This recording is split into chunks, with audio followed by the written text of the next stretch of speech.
Whether you're an athlete looking to improve your performance or you're simply interested in understanding the role nutrition plays in physical activity, well, on this episode, you'll learn how to enhance your athletic performance and overall health through the power of nutrition. Our guest is Jessica Collier, the coordinator of bariatric medicine at the Guthrie Weight Loss Center. She's also a certified exercise physiologist and health coach. This is Medical Minds, Conversations with Guthrie Experts, a podcast from the Guthrie Clinic. I'm Cheryl Martin. Jessica, glad you're here to talk about nutrition and athletes. Well, thank you for having me.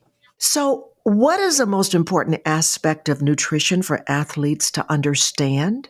I think one of the most important pieces to take in mind is that it doesn't need to be perfect and it doesn't need to be super rigid, but yet the importance of nutrition plays a huge role in the overall picture to be able to be as successful in their sport as they'd like, and to really show that it's not just how hard we work on the field, in the gym, in the pool, but really what we put into our bodies as well, so we can fuel ourselves to be as much of a powerhouse as we can.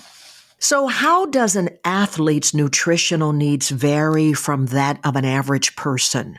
So they'll vary, I don't want to say greatly, but they will vary quite a bit, because a lot of times these athletes are putting in a significant amount of time training, practicing games or meets, whatever the sport is that they're doing. I worked with some young swimmers this year. In particular, they're swimming 3 hours a day, 5 to 6 days a week. And that also includes strength training. So the volume of what they're putting out in terms of calories is much higher than just your typical average person. So we have to be able to meet those needs. So how important is hydration in an athlete's nutrition plan, and why? It's greatly important. I think it's often overlooked, especially in the younger population.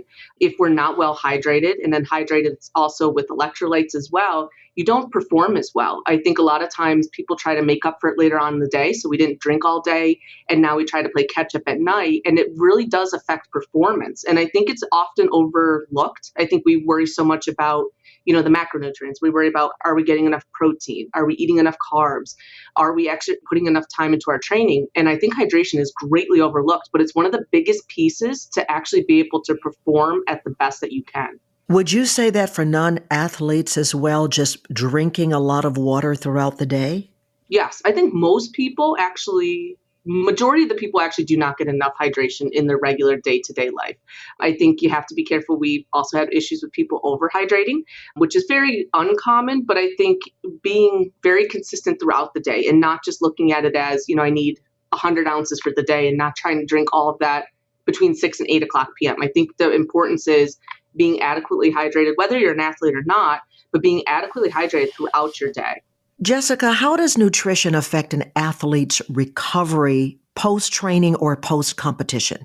So the importance of adequate, good nutrition in the recovery is just as important as the nutrition that we put into in what we want to train, because it's often overlooked that I need all this energy, I need this proper fuel to be able to perform better. But once we're done performing, how do we recover from what we've asked our bodies to do? And that's where the nutrition is very important, because without really good recovery, we risk not getting the gains that we want.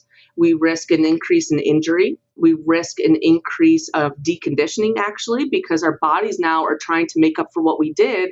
So now we start the next training day already behind the ball. So that adequate nutrition in the recovery phase is just as important as when we're trying to train.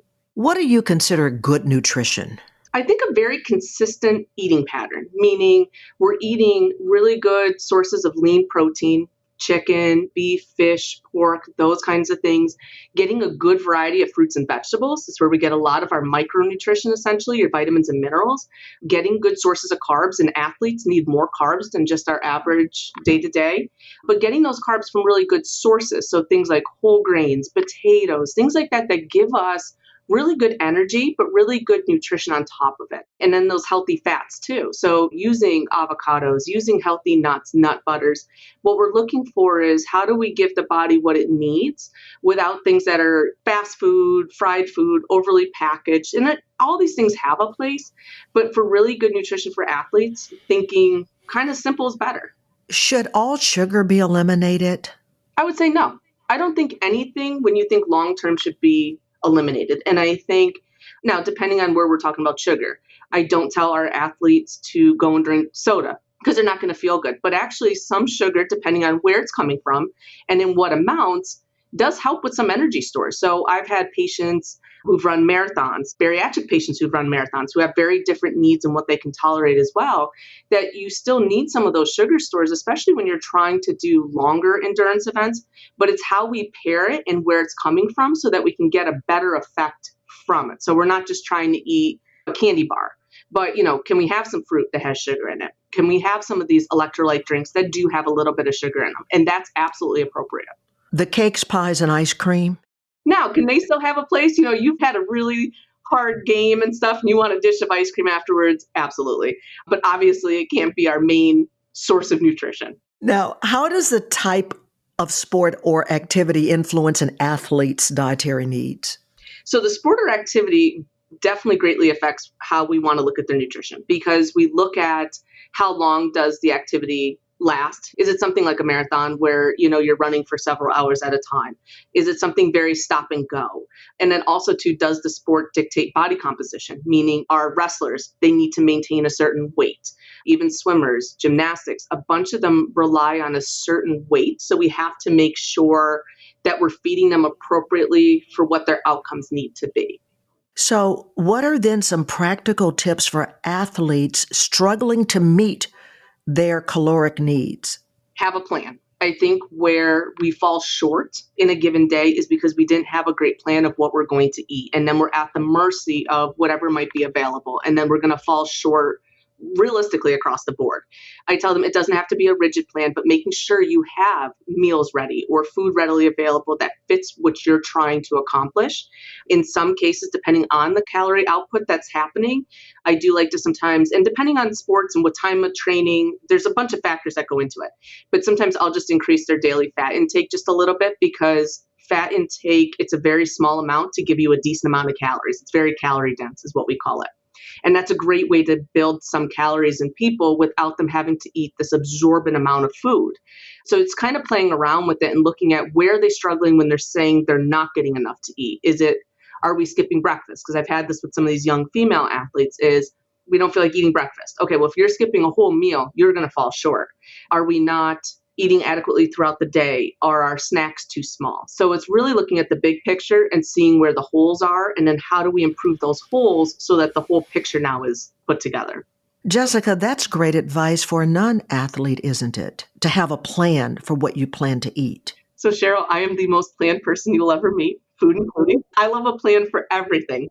But it works for you. It does, because it keeps you consistent. And no matter what you're doing, whether it's sports, whether it's just improving overall health, it's having a plan, having an idea of what you need to do to accomplish those goals. Because, we all want certain things, but if you don't have a plan to get there, it's more of a wish, essentially. Like, I'm just hoping to get there.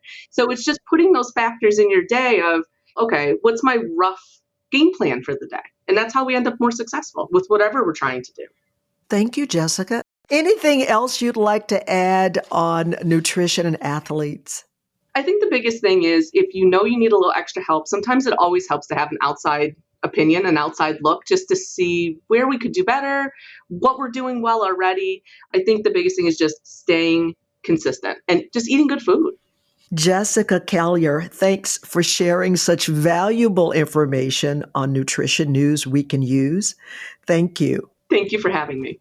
To learn more, just go online to GuthrieWeightLossCenter.org.